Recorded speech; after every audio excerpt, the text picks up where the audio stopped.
CEO series.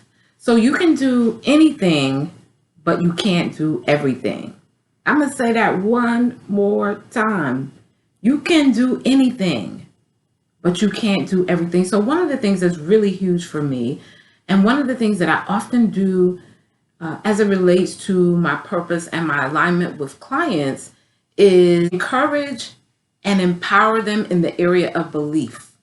So I want you to understand that you can do anything, but you can't do everything. Most CEOs are attempting to do everything. Now, CEO is something that we see on a lot of the titles on Instagram and Facebook and on memes and graphics and things like that. We see the letters CEO. But what does that really mean? When you first open your business, there is a likelihood that you did everything. You marketed the business, you came up with the ideas, you booked the clients, you scheduled the events, you did the marketing, you actually provided a service in the business as well. I mean, literally all the things. But there comes a time and point in your business where your business no longer functions at the level that it should if you're the only person doing everything.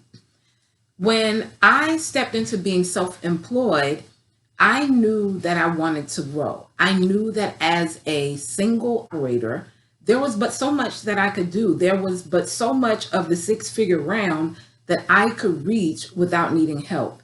It is the reason why I stepped into becoming a business owner. Now, that word has been misconstrued quite a bit in the entrepreneurial perspective because a business owner has employees. A business owner is creating a business that can operate without them actually being the person that's trading the time for dollars. So I knew this before I opened my brick and mortar service-based business. So of course, there was a strong desire or intention to hire. And I did just that. But what I ran into my first maybe year and a half of hiring really changed the trajectory of everything that I did in my business. So I owned a brick and mortar service-based business for a decade prior to coaching and consulting for entrepreneurs just like you, service-based business owners, coaches, creatives. When I first opened my business and began hiring, I was saying things like, these people don't want to work, this new generation, all the things. And one day I had an epiphany. I had a download that I was the person that was hiring these people. And so it changed everything about how I did business. And I learned to hire differently. I knew, as I stated before, was that I can't do all of these things with a spirit of excellence doing it alone. Now, I'm a systems girl, so everything that was being created just kind of made sense to me. I even remember having this conversation with God, like, why am I creating all these systems? Why am I developing all of this stuff? Little did I know that I would step into becoming a coach and consultant for people who were previously in a position just like myself, and these things would come in handy. Not only would it come in handy for those that I was servicing, but also for me in my new business, Renew Full Circle Consulting, my business that I was running myself. What I find with most CEOs is a difficulty to lessen the control that they have in their business. And I completely understand it, because the way that you built your business, right? And so you have this specific way that you want things done.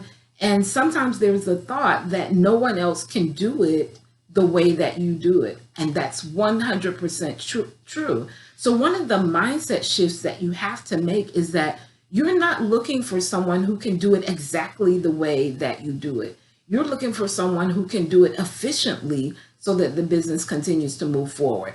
And I want to take a moment and, read a job description for a CEO. Because my goal for this particular training is to give you a visual of who the CEO really is so that you can get an alignment to operate in that position. So, number one, the CEO directs the company in keeping with the vision. Now, this is where the first error is in most businesses. And this is something I've stated for many, many years. Most CEOs or business owners don't have a vision for their company. They don't have a vision for their company. Now, if you follow me, you know I'm a big vision girl. The first like seminar or class I began giving, even before I took on the title of being a coach and consultant, the first class that people outside of the business that I was building hired me to come and teach.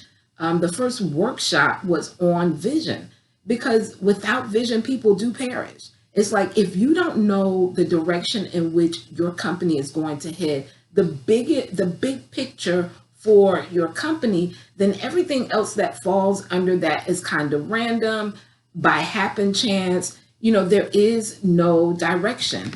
And so I'll read that again.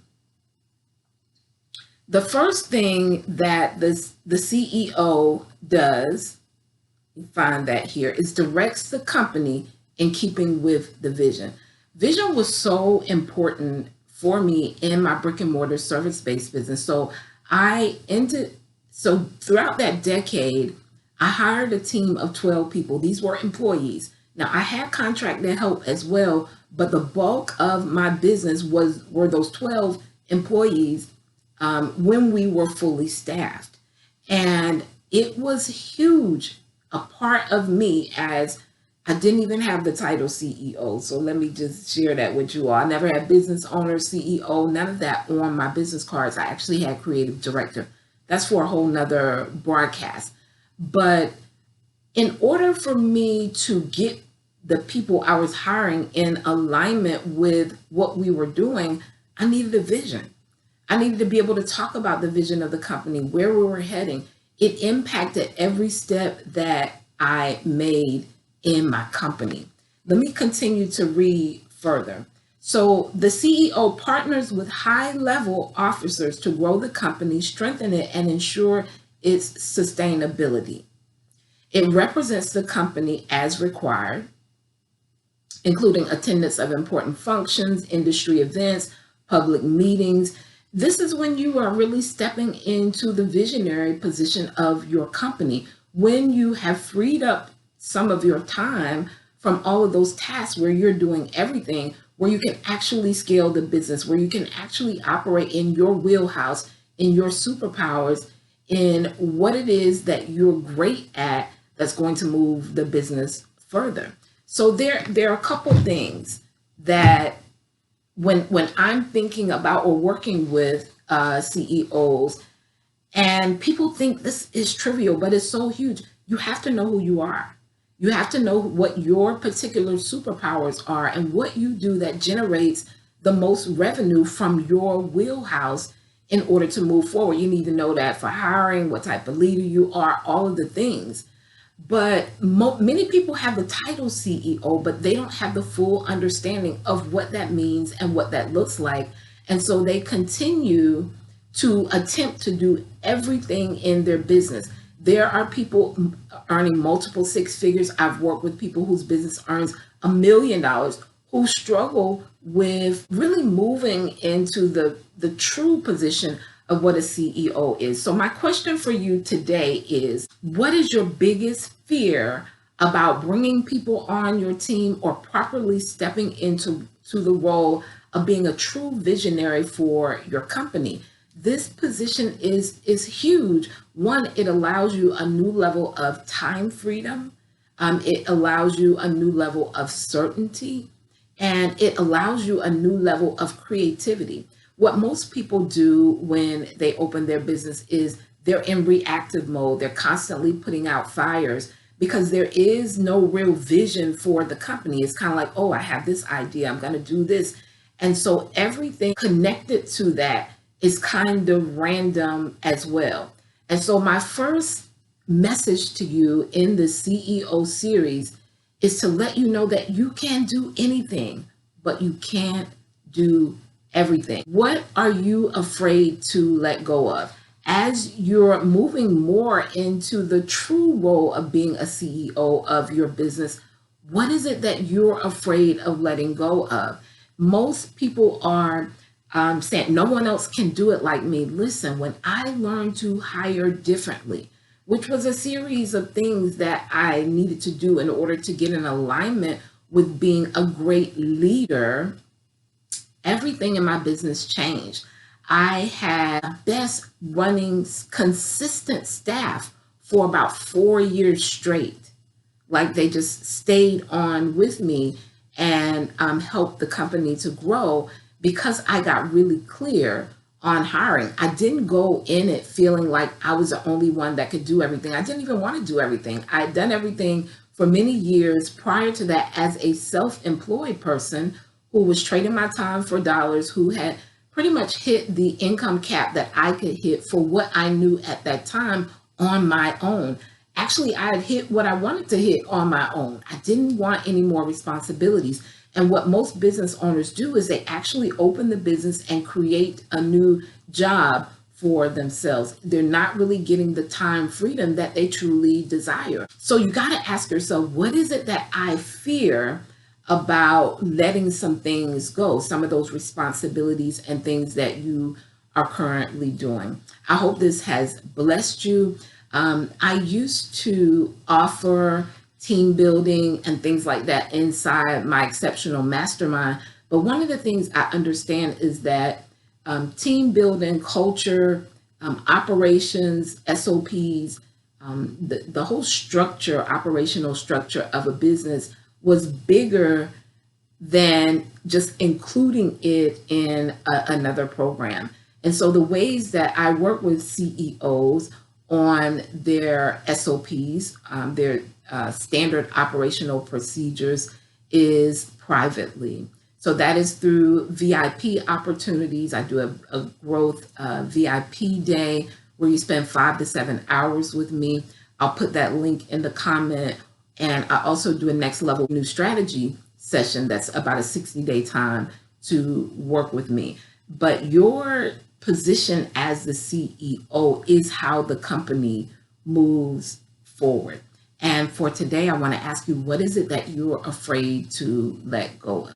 You can do anything, but you can't do everything. You can't grow the business in a sustainable way, doing it on your own, and also not creating the proper systems in your business, because we don't manage people, we actually manage systems. CEOs struggle with finding the time to do the systems. One of the advantages of working with me is I've created the systems and we tweak them according to how your business is run. Of course, there'll be some systems that I will create for you while we're working together, but some of those foundational systems are just resources that I've already created that we tweak according to your company. Most CEOs are afraid to even slow down long enough to, build that operational system for their business. Now, many think that getting more clients is what they need, or, bringing on new people. But if you haven't developed the systems, you're looking to crash and burn, especially if you're wanting to bring in more people and the systems aren't functioning and flowing. You want to have a healthy quality of life as a CEO as well. Remember, you can do anything, but you can't do everything. You want to have a healthy business. A healthy business is one that runs like a well-oiled machine. And last but not least, you want to have a healthy bank account. You can continue to earn more money, but if your standard operational procedures and what's going on behind the scenes is out of alignment, what this looks like is someone earning $250K in their business and then their profit was $30,000. What this looks like is someone earning $1 million in their business and their profit was barely 6 figures, right? And so there's a point where you have to start looking at the things behind the scene so that you can produce at the rate that you want to produce in your business, less your effort. You can do anything, but you can't do everything.